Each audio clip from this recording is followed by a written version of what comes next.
여러분, 저는 T입니까, F입니까? 아우, 예. 굳이 손가락으로 하지 않으셔도 다 알고 있어요. 예. 저 확신의 T입니다. 감정이 그렇게 풍부하지 않아요. 그렇다고 감정이 없다라고 착각하지 마시고요. 네. 그러다 보니 이제 살다 보면 이렇게 감동받는다고 할 때가 있잖아요. 뭐 성령의 감동 이런 거 말고 진짜 뭔가 되게 감동적이다. 근데 사실 뭔가 감동적이다라는 포인트가 제 삶에 그렇게 많지는 않아요.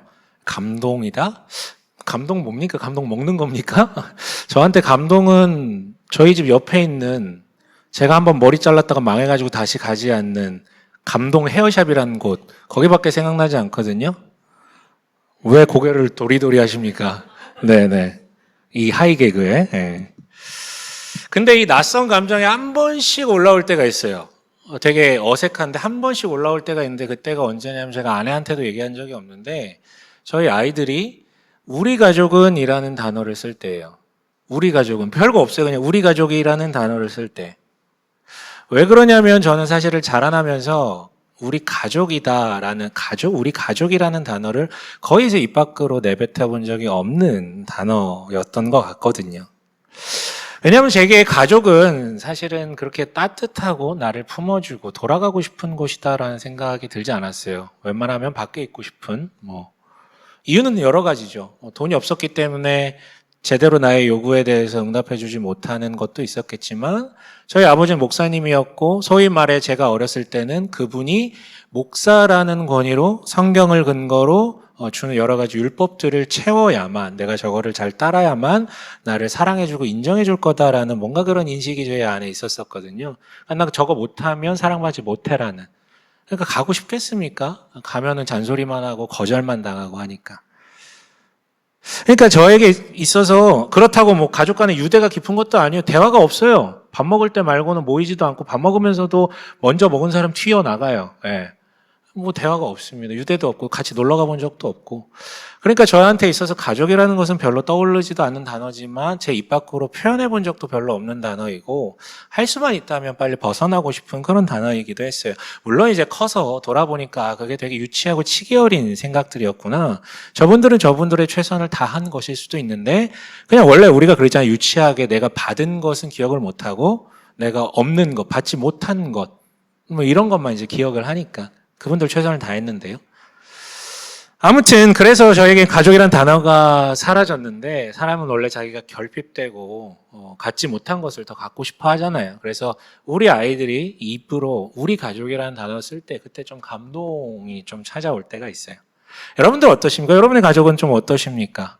어떠세요? 제가 이제 우리 성도들 신방들을 종종 하는데 듣다 보면 이제 가족 얘기가 나올 수밖에 없거든요. 그럼 가족 얘기를 듣다 보면 어떤 분들은 참 감사하게 오붓하고 풍성한 그 가족 관계 속에서 자라나신 분들도 있는데 사실 그거보다 훨씬 더 많은 분들은 저처럼 유대 관계가 별로 없거나 심지어는 이제 깨어진 가정, 엮이는 가정에서 자라나신 분들도 많아요.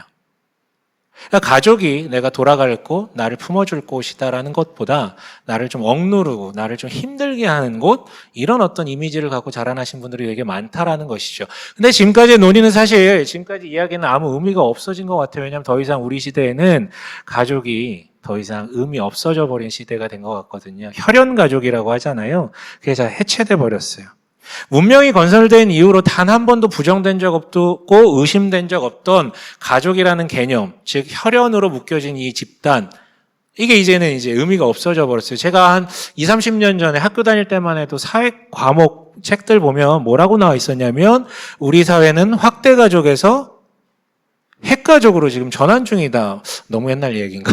아무튼 이런 얘기를 되게 자주 봤었고 꼭 끄떡이지 마시고 이런 단어에. 네, 근데 최근에 여러분 신문이나 기사나 뭐 이런 것들을 보면 가장 많이 우리가 접할 수 있는 가족이라는 단어가 붙은 수식어는 1인 가족이라는 단어예요. 그리고 핵 개인이라는, 이제 뭐 핵 가족도 아니고 핵 개인이라는 단어들이 많이 활용이 되죠. 엄청 바뀌었어요. 그런데 이렇게 급격한 전환 앞에 부작용이 엄청나게 일어나고 있습니다. 뭐냐면 명목상이더라도 돌아갈 곳, 그게 바로 가족이나 고향 같은 곳 아닙니까? 그게 사라져버린 것이죠. 그리고 우리는 철저히 핵 개인으로서 내가 내 삶을 어떻게든 책임져야 된다는 그 압박감 때문에 점점 더 괴로워져 가고 있는 것 같아요. 그러니까 한마디로 가족을 다 자기 스스로 끊어낸 다음에 자유를 얻은 줄 알았는데 동시에 불안도 같이 얻게 된 것이죠. 그러다 보니 어떤 이들은 역주행하기 시작합니다. 여러 가지 방식이 있을 수 있지만 대표적인 두 가지 방식을 언급하자면 하나는 이런 방식이 있어요. 법적으로 묶이진 않지만 함께 살면서 유대감도 느끼고 안정감도 느끼는 방식. 동거와 같은 방식이 그런 것이죠. 구질구질하게 우리 쿨하게 그냥 같이 살자. 그리고 깔끔하게 또 헤어지고. 이런 방식이 있고 또 하나의 방식은 상상도 못했던 방식인데 이 역시 인류 역사상 처음으로 등장한 방식이죠. 반려동물을 나의 가족으로 임명하는 것. 사람은 아니지만 반려동물을 가족이라고 부릅니다. 즉 인간의 본성 가운데 가족을 확장하고 싶은 이 본성이 이런 데서 이제 드러나는 것 같아요. 하지만 여러분 기존의 혈연 가족을 부정하고 자기가 직접 임의로 지정한 가족이라는 게 과연 어떤 결과로 우리에게 다가옵니까? 여러분 제가 지금 이것들을 비판하거나 비난하는 건 아닙니다. 하지만 한번 살펴보자는 것이죠. 예를 들면 이런 거예요. 좋은 점도 있지만 나쁜 점도 있어요. 동거는 제가 만약 하나님을 안 믿었다면 굉장히 효율적인 수단으로 받아들였을 것 같아요. 뭐가 옳은지 잘 모르니까 그냥 이게 합리적인 것 같다라는 생각으로요. 근데 여러분 동거라는 게 가족이 될 수 있을까요? 말은 가족이라고 할 수 있겠지만 이것은 어떤 구속력도 없기 때문에 수틀리면 언제든지 깨어질 수 있는, 즉 헤어질 준비를 하고 가족끼를 만난 거거든요. 이건 여러분 지속성이 없습니다. 그리고 아시겠지만 이 사이에서 나온 아이들은 도대체 어떤 법적 지위를 부여받는 것입니까? 누가 책임지는 것입니까? 그리고 반려동물을 가족으로 삼는 건 물론 저도 반려동물 되게 키우고 싶거든요. 진짜예요. 그래서 종종 애들도 막 사달라 그래가지고 아내랑 진짜 심각하게 얘기하는데 항상 대화의 결론은 뭐냐면 우리 집은 이미 강아지 한 마리와 고양이 한 마리를 키우고 있다. 이놈 새끼들이는 어떻게든 다 키워놓고 키우자. 그렇게 결론이 나더라고요. 진짜예요. 딸놈이래. 딸 녀석은 고양이 같고 아들 녀석은 멍멍이 같아요. 너무 좋은데, 근데 중요한 건 반려동물이 참 되게 귀엽죠. 하지만 반려동물이 할 수 있는 최대한은 풍성한 교감이지, 사람 사이에 나눌 수 있는 애정, 사랑까지는 가지 못한다라는 게 명백한 한계인 것 같아요. 그리고 최근에는 일부 분들 가운데서는 그 반려동물에 대한 애정이 너무 지나치다 보니 사람과의 우열을 막 이런 걸로 좀 따지려고 하는 사회 문제들도 대두되고 있는 것 같습니다. 그렇다면 여러분 가족을 확장시키고자 하는 것은 내가 돌아갈 곳을 만든다라는 것은 우리의 본능과 같은 것 같은데 도대체 우리가 이걸 어디서 찾고 어떻게 만들 수 있을까요? 이 이야기를 오늘 본문에서 다루고 싶은데요. 첫 번째로는 그럼 가족이란 도대체 무엇입니까? 그리고 두 번째는 진정한 가족은 우리가 어디서 찾고 얻을 수 있습니까? 이에 대한 대답을 좀 해보도록 하죠. 우선 첫 번째로 가족이란 무엇일까요? 본문을 한번 살펴볼게요. 본문에 보면 예수의 가족이라는 단어가 마가복음에서 처음 등장합니다. 진짜 예수의 친혈육 있잖아요. 이 사람들 이야기가 처음 등장하거든요. 근데 이 사람들이 예수를 찾아왔다고 합니다. 뒤쪽에 보면은 어떤 사람인지 특정을 짓고 있어요. 그 예수의 가족들 중에서도 어머니와 형제들이라고 지목을 하고 있거든요. 근데 이 사람들이 왜 찾아왔다라고 되어 있습니까? 읽으셨죠? 뭐라고 되어 있습니까? 왜 찾아왔대요? 예수가 미쳤다라는 소문을 듣고 그를 붙잡으려고 왔다라고 되어 있습니다. 아니 여러분, 지금까지 우리가 마가복음을 쭉 살펴보고 있는데 예수께서 미치셨습니까? 뭐 범죄한 게 있으십니까? 나쁜 짓 한 게 있나요? 단 한 번도 그런 게 없었어요. 오히려 사람들을 살리셨죠. 근데 어쩌다가 그 사람들은 이런 소문이 돌기 시작해 이런 이야기를 믿게 된 것일까요? 이유는 누군가가 지금 장난질을 치고 있다라는 거거든요. 그 장난질 칠 사람들의 이야기가 등장하는데 22절 함께 읽어보겠습니다. 22절입니다. 함께 보겠습니다. 시작. 예루살렘에서 내려온 율법학자들은 예수가 바알세불이 들렸다고 하고 또 그가 귀신의 두목의 힘을 빌어서 귀신을 쫓아낸다고도 하였다.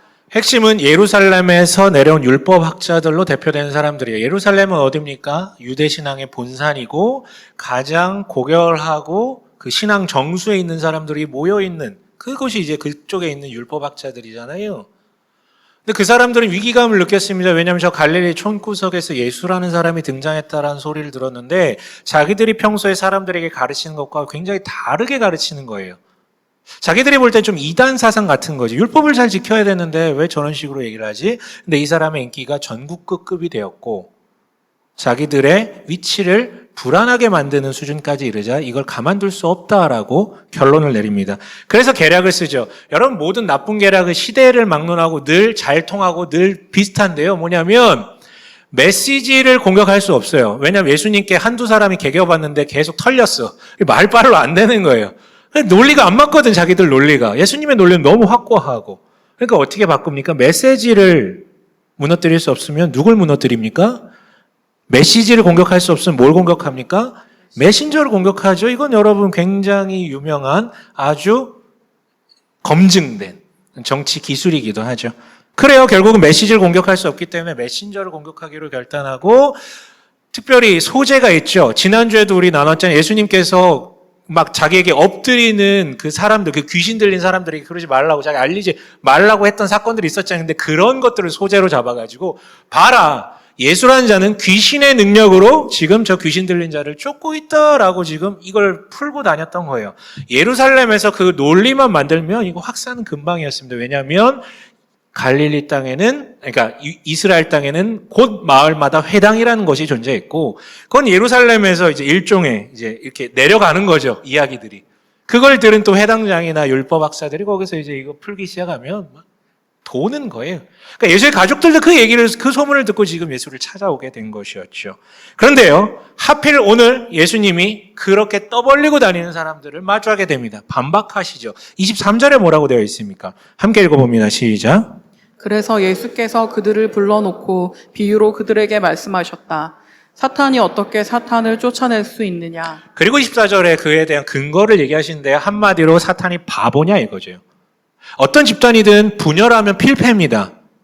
약한 집단이면 더더욱 연대해야 되겠죠. 근데 사탄 세력에 비해 하나님 나라가 훨씬 강력하지 않은가? 그럼 사탄 세력이 바보가 아닌 이상 하나 되려고 하고 사탄 세력이 바보가 아닌 이상 오히려 저 하나님, 강대한 하나님 나라의 가장 강력한 자를 어떻게든 묶어놓고 전쟁하려고 하지 않겠느냐라고 지금 따지고 계신 것이죠. 그러면서 하고 싶으신 말은 뭡니까? 니네가 하고 있는 짓이 지금 하나님 나라의 가장 강력한 자를 묶어놓는 사탄의 짓이다라고 지금 돌려가고 계신 것입니다. 근데 바로 이렇게 얘기하고 있을 때 누가 도달하게 됩니까?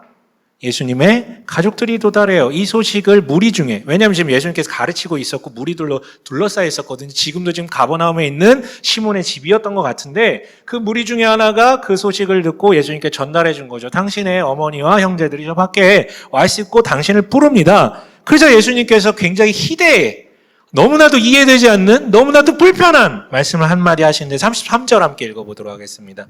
함께 읽습니다. 시작. 예수께서 그들에게 대답하셨다. 누가 내 어머니이며 내 형제들이냐? 네, 누가 내 어머님의 형제들이냐?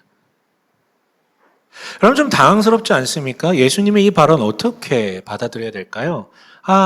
예수님의 발언이니까 어떻게 커버를 어떻게든 좀 커버 쳐봐야 되겠다. 굳이 그러실 필요 없어요. 이건 누가 들어도 이상한 발언이고 불편한 발언이고 커버 칠 수 없는 발언이에요. 다만 여기서 오해하지 마십시오. 예수께서 부모를 함부로 대해도 된다라는 얘기를 하시는 것이 아닙니다. 여러분, 우리가 10계명을 좀 나눴고 앞으로 얼마 지나지 않아서 10계명을 다시 나눌 건데 10계명 두 부분으로 나눠 있잖아요. 전반부는 우리가 나눴어요. 하나님을 향한 계명. 5계명부터 10계명까지는 이웃을 향한 계명인데 그 이웃을 향한 계명 중에 가장 앞에 있는 계명이 제 5계명이 뭡니까? 내 부모를 공경하라예요. 예수님은 이 계명을 준수하세요. 그리고 여러분 잘 아시겠지만 예수님을 단 한 번도 자신의 가족들을 하대하시거나 함부로 하신 적 없으십니다. 그리고 여러분 아시겠지만 마지막 십자가에 달려 돌아가실 때도 내 어미를 부탁한다고 사도 요한한테 부탁까지 하셨던 분이에요. 절대 불효를 하시는 그런 분이 아닙니다. 막 나가시는 분이 아니에요.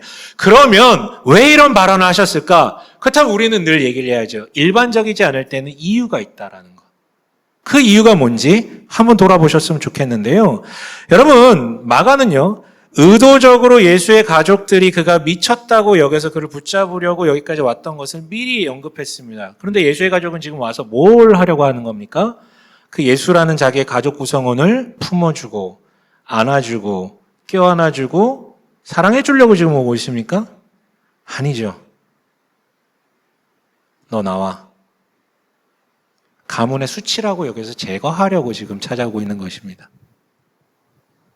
여러분, 이게 지금 2000년 전 얘기잖아요. 근데 지금도 이런 일이 빈번한 거 아십니까? 이슬람 원리주의, 지금 이 동네에서 시작된 그 이슬람. 그 원리주의 문화가 굉장히 젖어 있는 예를 들면 파키스탄이나 이런 쪽 시골 쪽 가면 여전히 명예살인이라는 풍습이 남아 있어요. 뭐냐면 가족과 가문의 명예를 실추한 자를 죽여도 되는 거예요. 되게 웃긴 게 뭔지 아십니까? 저 사람이 피해자여도 상관없습니다. 특히 여성들이 그런 얘기가 많이 나오죠. 피해자여도 상관없어요. 너로 인해서 그런 일이 일어났기 때문에 우리 가문이 이렇게 입방아에 오르는다. 그거를 참을 수 없어가지고 너를 제거함으로 우리 가문을, 우리 가족을 살리겠다라는 그런 어떤 문화들이 남아있거든요.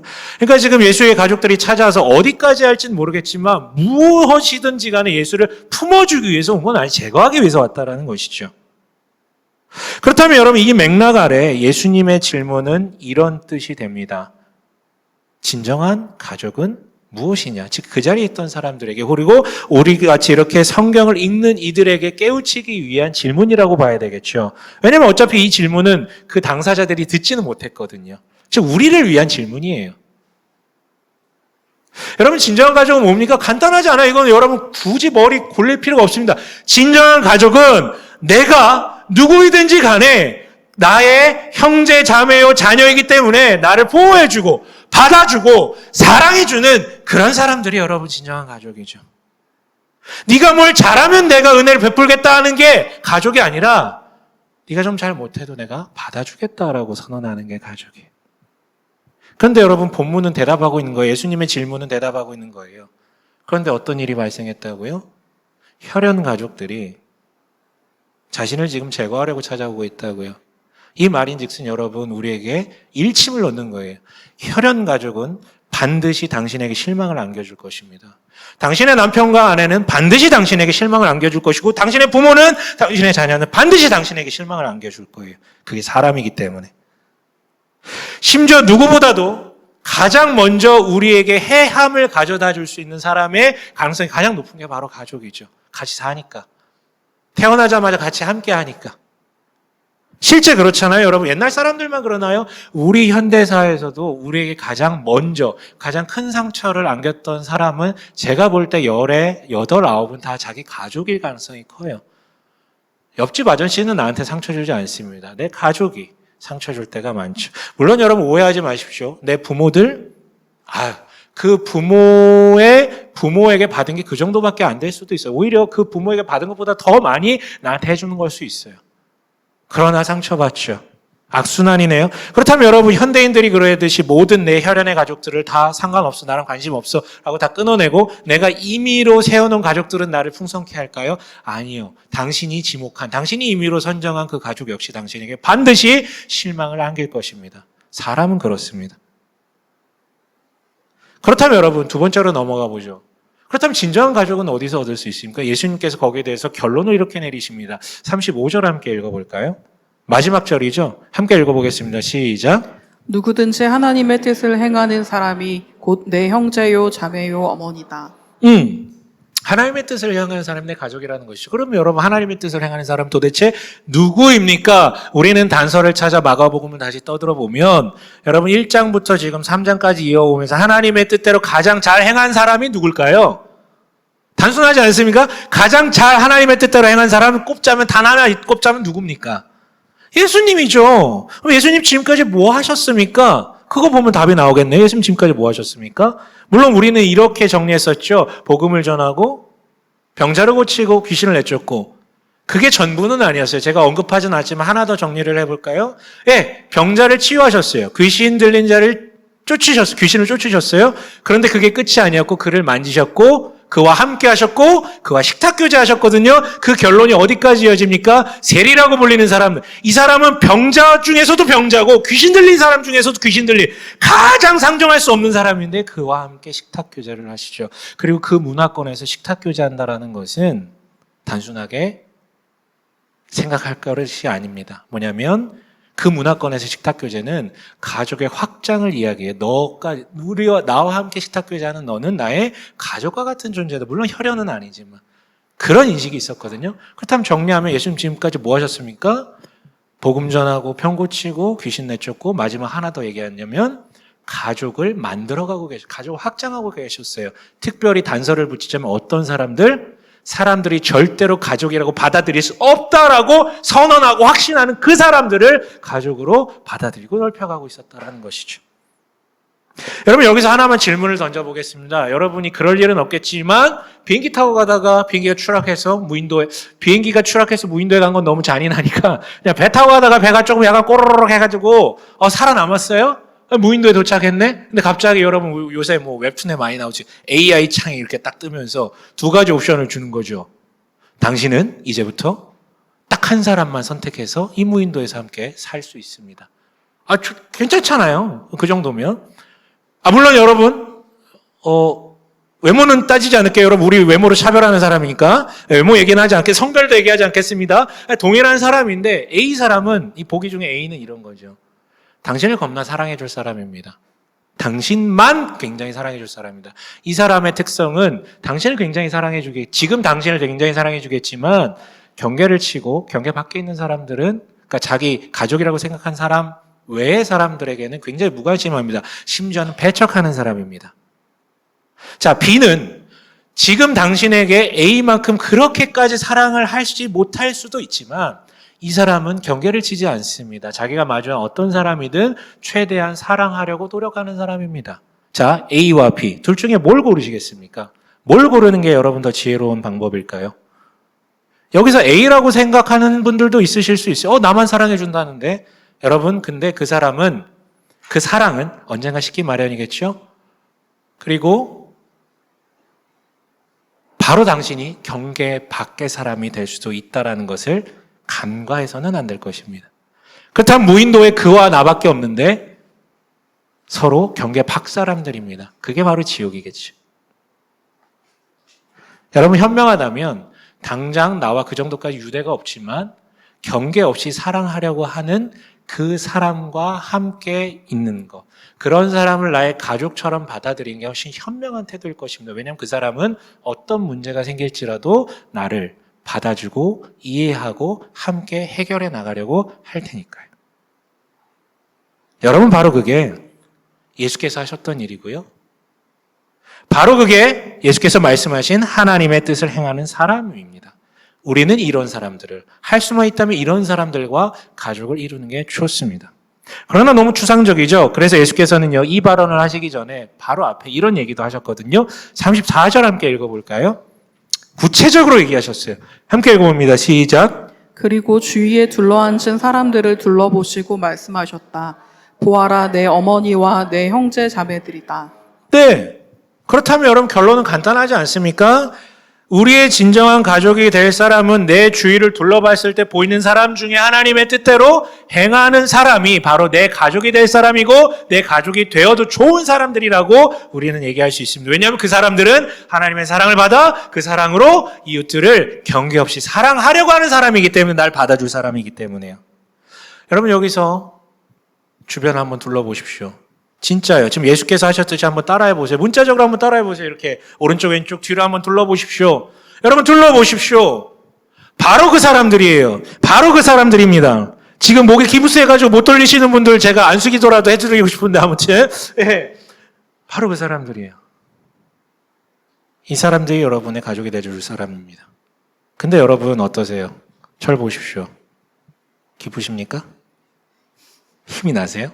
너 나 보고 있잖아요. 그렇죠? 저 보고 계시잖아요. 저분이 나의 가족이 된다니 너무 행복하다. 너무 기쁘다. 왜 이렇게 무서워? 야, 나를 너무 사랑해 줄 것 같아. 너무 왜 당신이 민망합니까? 네. 아니요, 우리 아마 방금 저도 눈으로 봤는데 다들 쭈뼛쭈뼛, 이런 어떤 민망한 얼굴과 함께. 여러분, 이게 현실이에요. 이게 냉혹한 현실이에요. 예수님의 이 선언은요, 파격적이거든요. 근데 기쁜 게 아니라 우리한테 어떻게 다가오냐면 당혹스럽고요, 불편하게 다가옵니다. 이게 뭔 소리야, 이게? 이게 말이 돼? 왜요? 한 번도 생각해 본 적 없는 개념이어서요? 그럴 수 있죠. 왜냐면 우리에게 가족은 혈연으로 묶여진 집단이라는 이해가 더 뿌리 박혀 있으니까요. 아무리 시대가 바뀌었어도. 아니면 낯설어서 옆에 봤는데 너무 낯설게 생겼어요. 아니면 딱 얼굴을 봤는데 관상이 아니야. 나를 사랑해줄 관상이 아니야? 제가 그래서 좀 오해를 많이 받습니다. 여러분, 제가 감정은 별로 없어도, 넘어갈게요. 그럴 수 있어요. 그런데 여러분 이런 모든 것들은 다 거칠애고요. 진짜 이유는 우리에게 따로 있죠. 자, 앞서 괴소문을 퍼뜨리려 예루살렘에서 내려온 율법학자들의 이야기에 대해서 예수께서 반박했던 얘기를 나눴잖아요. 근데 제가 그때 그들과의 대화를 마무리하는 이 장면을 언급을 안 했거든요. 어떻게 마무리를 하셨었냐면요. 이렇게 얘기를 하셨었어요. 자, 28절 함께 읽어볼게요. 함께 읽겠습니다. 시작.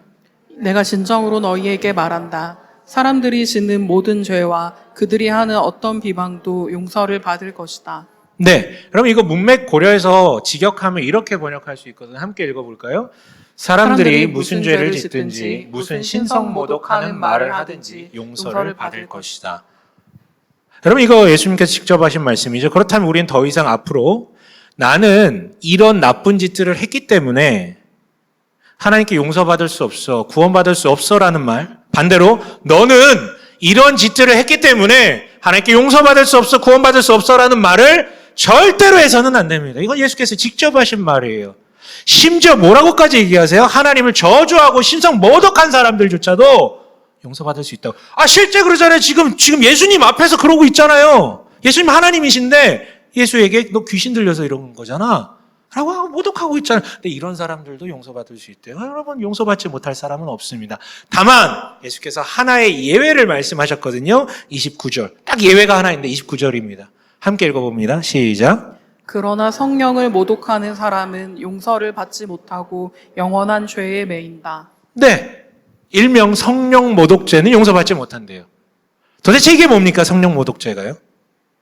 이건 신학자마다 의견이 조금씩 분분하지만 마가복음 한에서 우리는 확인할 수 있거든. 뭐냐면 우리는 두 가지 단서를 봐야 되는데 하나는 마가가 이 예수님의 발언을 예수께서 가족을 재정의하시는 이야기, 가족들이 붙잡으러 오신 이야기와 가족들이 나타나자 그들에게 누가 내 어머니요? 누가 내 형제냐라고 물어보신 그 사이에 일부러 마가가 기술하고 있다는 것에 주목해야 돼. 이게 하나가 단서고요.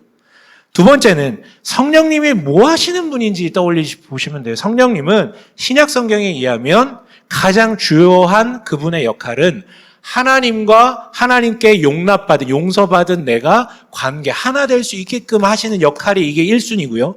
2순위는 그 다음에 하나님의 은혜를 용서를 받는 사람들끼리 이어주게 하시는 이게 2순위예요.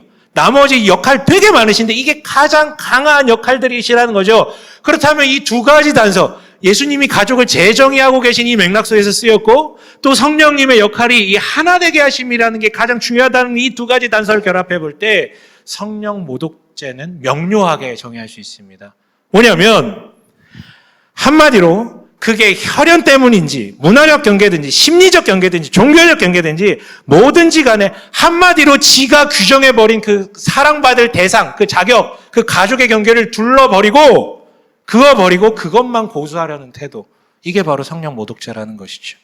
여러분 무슨 뜻인지 잘 떠올려 보세요. 물어볼게요. 성경에 준해서 성경을 근거로 할 때 첫 가족은 어떻게 생겨났습니까? 성경이 말한 첫 가족은 어떻게 생겨났습니까? 여러분 첫 가족은 누구와 누구 관계였습니까? 네, 좋습니다. 입을 벌리셔서 얘기하세요. 첫 가족은 누구와 누구 관계였습니까? 아담과 하와 관계였잖아요. 그렇죠? 근데 그들이 어떻게 가족이 됐습니까? 하나님께서 하나님의 형상으로 만드셨고 둘이 그 부분을 존중합니다. 하나님이 명령하시죠. 둘이 한 몸을 이루어라. 결혼이라는 제도는 없었지만 그렇게 둘이 하나가 되었고 그리고 성이라는 것까지 이어지게 됩니다.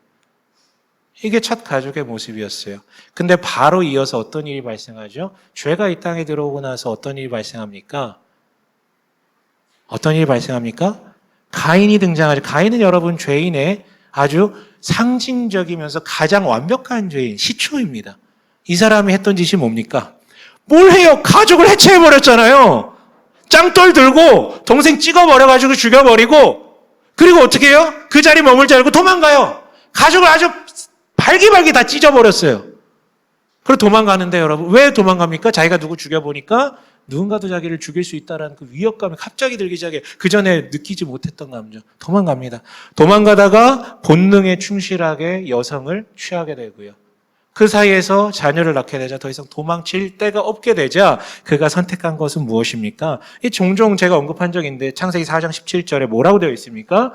읽어볼까요? 그때 가인은 도시를 세우고라고 되어 있어요. 이거 직역하면 경계를 두르다라는 표현이에요. 그때 뭐 도시가 어디 있었겠어요? 경계 두른다라는 성벽 친다라는 거예요. 여러분, 이게 바로 원래 처음 가족은 혈연 관계가 아니었어요. 이게 이상하게 들리세요? 성경이 그렇게 얘기를 해요. 혈연 관계가 아니었어요. 뭔가 뭐 내적 감정이나 호르몬의 끌림 때문에 생긴 게 아니었다고요. 그냥 하나님의 형상이면 다 가족이었다고요. 근데 타락 이후에 확 줄어들어가지고 어디로 귀결돼요? 혈연으로 귀결되고 이게 지금까지 내려오고 있는 거예요.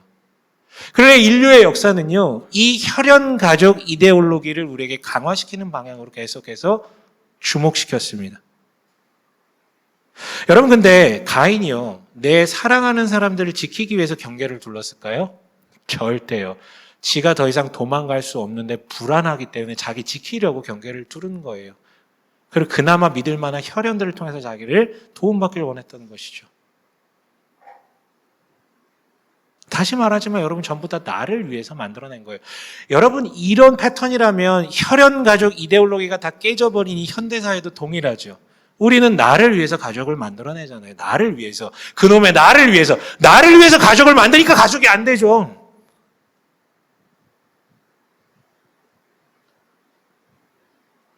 마치 가인이 다시 부활한 것 같아요. 가인이 뭐 했다고요? 가족을 다 찢어놨다고요. 혈연 가족도 찢어놓고요. 근데 지금 우리 시대가 그렇잖아요. 다 찢어놔요. 대책도 없으면서.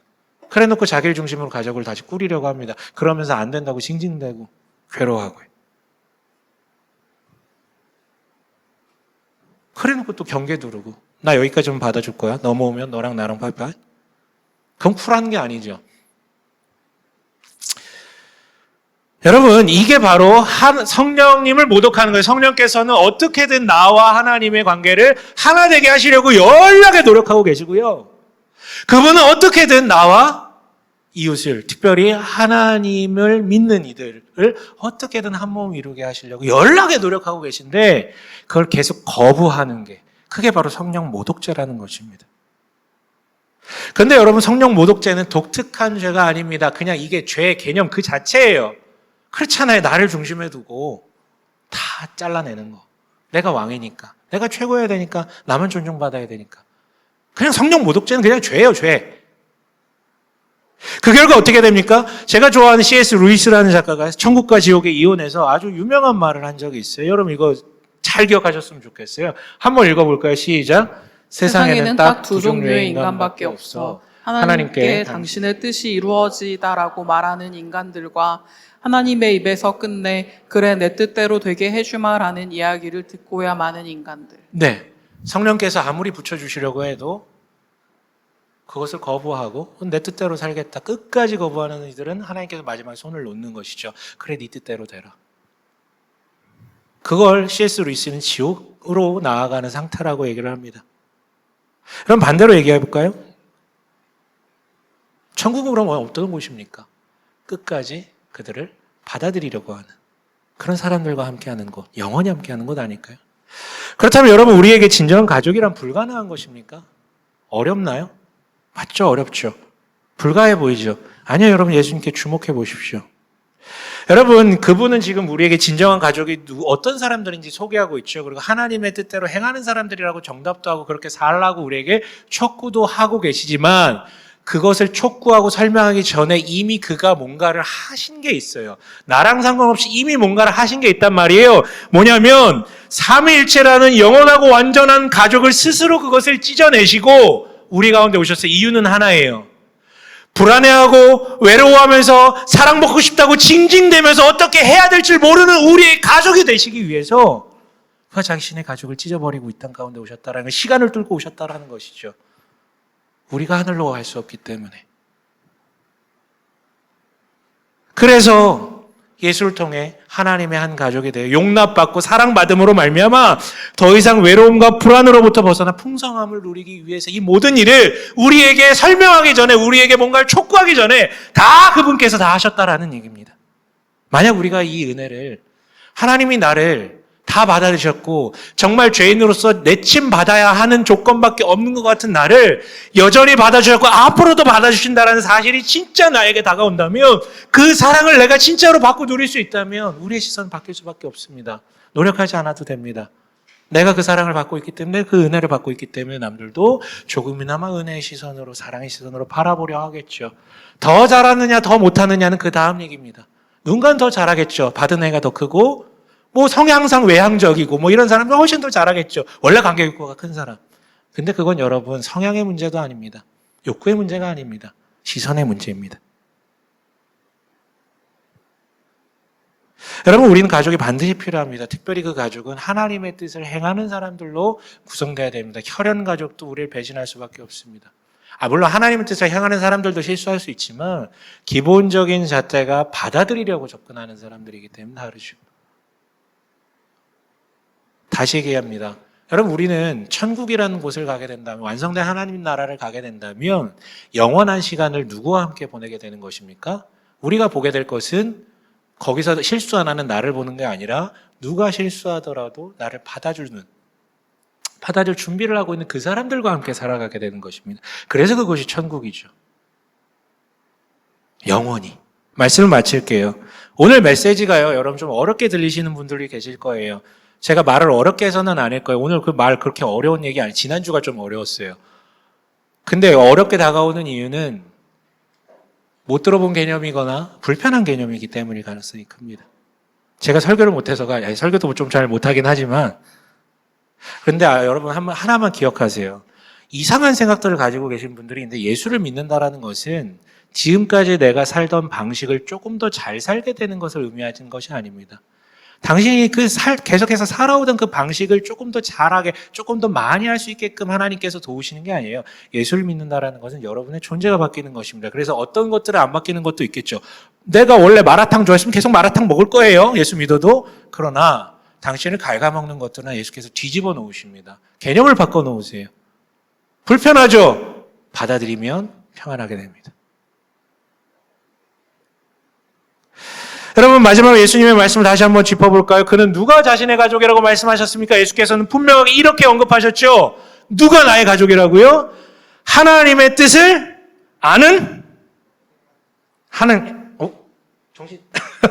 하나님의 뜻을 행하는, 하나님의 뜻을 아는 사람이 아니라 하나님의 뜻을 행하는 사람. 그래서요, 가끔 어떤 분들은 성경책 내려놓으셔야 돼요. 신앙 서적 그만 보셔야 돼요. 왜냐하면 아는 건 더럽게 많은데 교회 오래 다녀가지고 소화된 게 없는 사람들이 너무 많아요. 그건 여기 체증으로 쌓여가지고요 몸을 힘들게 합니다. 그리고 심지어 그 많은 지식을 가지고 경계선을 쳐요. 너는 이거 율법적으로 이거 너 뭐 문제가 그거 하나님 뜻 아닌 것 같은 막 이렇게 판단만 하고 있는 거죠. 웃긴 거죠, 그게. 얼마나 웃깁니까? 여러분, 이런 얘기를 좀 드리고 싶어요. 이렇게 좀 정리하고 싶어요. 여러분, 신앙은요, 명사가 아닙니다. 동사예요, 동사. 사랑은요, 여러분, 개념에 머무는 지식이 아니에요. 사랑은 삶입니다. 그렇게 행할 수 있는 것이 바로 비로소 아는 것이고 그러할 때야 비로소 당신을 통해 하늘의 뜻이 이 땅 가운데 머물게 됩니다. 바로 당신을 통해서요. 여러분 오늘 이 말씀에 반응하십시오. 하나님의 뜻을 행하길 바라요. 그런데 주의할 좀 두 가지만 말씀드릴게요. 진짜 주의해야 되는데요. 지난주 우리는 예수께서 12제자 부르신 사건 다뤘잖아요. 그때 제가 잠깐 언급했는데 깊이 다루지 않았거든요. 그럼 18절, 이 12제자 목록이 되게 독특한데 그 마지막 목록만 볼게요. 18절이요. 네, 욕한 거 아니에요. 18절. 네, 함께 읽어봅니다. 시작. 안드레와 빌립과 바돌로메와 마테와 도마와 알페오의 아들 야고보와 다데오와 열혈당원 시몬과. 네, 여기 열혈당원이라고 소개된 시몬. 이 사람에 대해서는 소개해 드렸었죠. 로마 앞잡이들을 척결하는 민족주의 무장단체 소속이자 정치인이었다고요? 근데 여기 재미있는 사람이 소개되죠. 마테라고 소개된 사람. 이 사람의 직업은 예전에 2장 설교할 때 말씀드렸어요. 세리였다고요. 세리는 로마의 앞잡이들이었고요. 이 두 사람의 만남이 아주 기대되지 않습니까? 근데 예수님께서 걔네 불러놓고 우리는 한 가족이야 라고 웃으면서 얘기하시는 그 장면이 얼마나 불편할까요? 마치 우리 시대로 따지면 이런 거예요. 칼을 들진 않겠지만 1번당 극렬 지지자와 2번당 극렬 지지자가 딱 서 있고 우리는 한 가족이야. 야, 이게 아주 행복하겠죠. 네. 아니 보는 순간 우리는 눈살이 찌푸려질 것입니다. 짜증나고 욕설이 나오겠죠. 근데 예수님께서 이거 모르셨을까요? 다 알고 하지만 한 제자로 부르셨습니다. 그리고 둘러보시면서 이들이 바로 형제요 자매라라고 선언하시죠. 예수께서 일부러 이렇게 묶으신 것입니다. 일부러요. 그분이 묶으신 가족은 처음부터 이 모양이었어요. 왜냐하면 일부러 그랬으니까. 왜냐하면 애초부터 여러분 이 가족, 예수께서 말씀하신 가족이라는 이 집단을 지탱하는 핵심 가치는 뭡니까? 효율입니까? 과업을 완수하는 것입니까? 아니요. 이 집단의 핵심 가치이자 목적은 단 하나였어요. 사랑받고 사랑하는 것. 예수님께서는 이런 말씀도 하셨죠. 나에게 잘해주는 사람을 사랑하는 것은 이방인들도 하는 거라고요. 그것조차 안 하면 그거는 뭐 제껴지겠죠.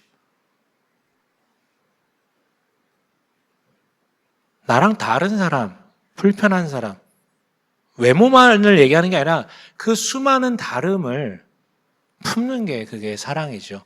예수께서 우리에게 그러하셨듯이요. 신이 인간에게, 의인이 죄인에게 하셨듯이요. 그게 사랑이죠. 근데 우선 그 사랑을 먼저 받으시고 하나님께서 우리를 사랑하셨다는 걸 우선 받으시고 사랑하는 것. 일부러 그렇게 묶으셨습니다. 주의할 점 두 번째는요. 그렇기 때문에 여러분 이건 쉽지 않습니다. 거의 불가능해 보여요. 되게 긴 호흡으로 바라보셔야 돼요. 다시 말하자면 가족은 계집이 아닙니다. 가족이 되는 게 계집입니까? 많이들 오해하시죠. 결혼하면 가족 된 줄 알죠. 말도 안 되는 소리요. 가족은 되어져 가야 되는 겁니다. 혼인신고가 가족을 말하는 게 아니죠. 교회 공동체도 마찬가지입니다. 조급하면 무너집니다. 이건 관계고요. 역동이고요. 그래서 여러분 우리는 여기서 단 한 분을 떠올려야 됩니다. 이건 우리 힘으로 불가능한 거구나. 성령님을 떠올리셔야죠. 성령께서 하시는 주요 역할이 그거라고 하셨잖아요. 우리를 하나 되게 하시는 거. 그렇다면 여러분 우리가 이 긴 호흡으로 보면서 우리가 할 수 있는 것부터 시작하면 됩니다. 우리가 할 수 있는 가장 쉬운 건 뭡니까? 돈도 안 들고요. 시간도 별로 안 들고요. 남에게 알릴 필요도 없고요. 가장 쉬운 방법이 뭐가 있습니까? 기도할 수 있잖아요. 성령께 기도할 수 있잖아요. 하나님, 주님께서 이렇게 얘기하셨는데 이게 풍성한 삶으로 가는 방법 같은데 나는 내 힘으로 절대 못합니다. 이거 어떻게 해요? 말도 안 되잖아요. 근데 이게 맞다면서요. 도와주세요. 좀 도와주세요. 기도하는 거죠. 여러분 하나 되게 하시는 일은 성령의 일입니다. 우리의 노력으로 절대 안 돼요. 그리고 이번 주에 돌아가서 당신의 혈연 가족, 진짜 그 혈연 가족 안에서든 아니면 뭐 순모임이든 공동체 안에서든 기꺼이 다른 사람을 받아들일 용기를 한번 내어보십시오. 이번 주 그런 열심과 노력과 도전을 해보시는 이들에게 성령께서 분명히 뭔가 일하시는 부분이 있을 거라고 생각을 해요. 다만 성령께서 당신의 기도에 응답해서 하실 것은 저는 확신하는 것이 야, 너 그렇게 기도했구나. 그래. 오케이. 잘 기도했다. 내가 너한테 아름다운 가족 선물하마. 짠. 아름다운 부부 선물하마. 짠. 아름다운 부모 선물하마. 짠. 절대 그런 일은 일어나지 않습니다. 성령께서 그 기도에 응답하셔서 우리에게 하실 것은 아마도 단언컨대 아주 짜잘한 일들.